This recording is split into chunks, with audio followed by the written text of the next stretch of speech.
proposed legislation could change who could call you at home.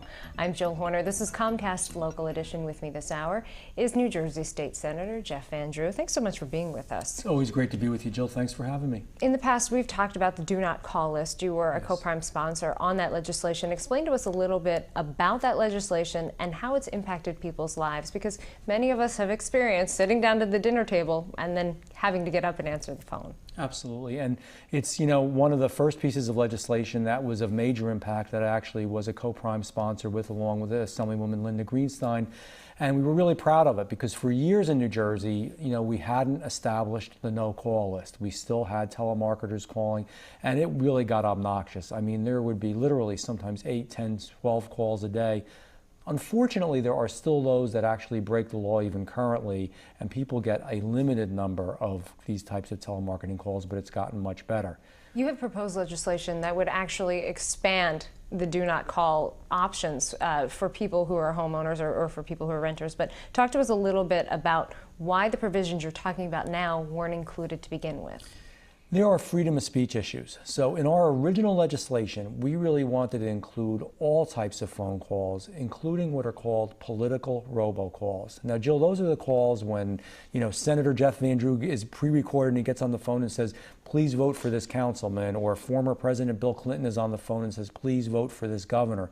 Those types of pre-recorded phone calls that go out typically, and I bring this up now because we're getting into, primary season and all, and people really don't like it, they're tired of it. Yet we couldn't ban it just based on being a political robo phone call because the courts have ruled it's a freedom of speech issue. So what we did is, in the legislation that we have in now, literally says that any pre-recorded phone call should be banned. In other words, if it's just one of these pre-recorded phone calls where they're calling person after person after person with a message, unless you have a prior relationship. If you have some connect with the robotic call, then maybe there's a reason for it. So for example, if the drugstore calls that our film is ready or our prescription is ready and it's a pre-recorded call, that is still allowed. Exactly. That's a perfect example. If the drugstore, and they do, they'll call and say, you forget to pick up your prescription, they have a recording, please pick it up because you called in a prescription, definitely would still be allowed. If you have a automobile with a particular car dealership and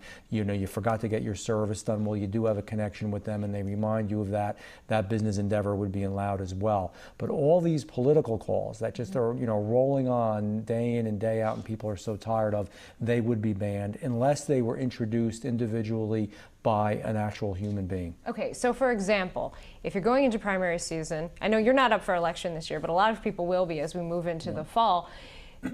Are people still allowed, if they are running for office, to pick up the phone and make those calls if this legislation is enacted? They would. They would be allowed. So if somebody individually wants to do that, or even if you have a team of people who are working with you and they call Jill up and say, Jill, please come out and vote for so-and-so, we really need your help. If it's normal human beings getting out the vote, that freedom of speech would not be inhibited. But it's this obnoxious, I think obnoxious, many people do, thousands of phone calls, millions of phone calls that go out.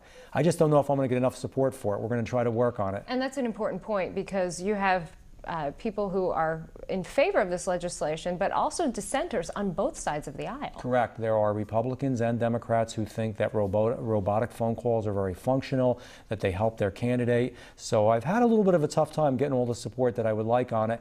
Personally, I think real people don't think it is functional. Real people do not change their vote because they get a pre-recorded phone call from somebody saying something. I just don't believe it. We just have a short time left, but I know you're working to gather support for this legislation, but where does it stand at this point? Right now it's in committee, and it's in the state government committee, and people will look at it there, and we'll try to get the chairman to post it and really work on it a little bit.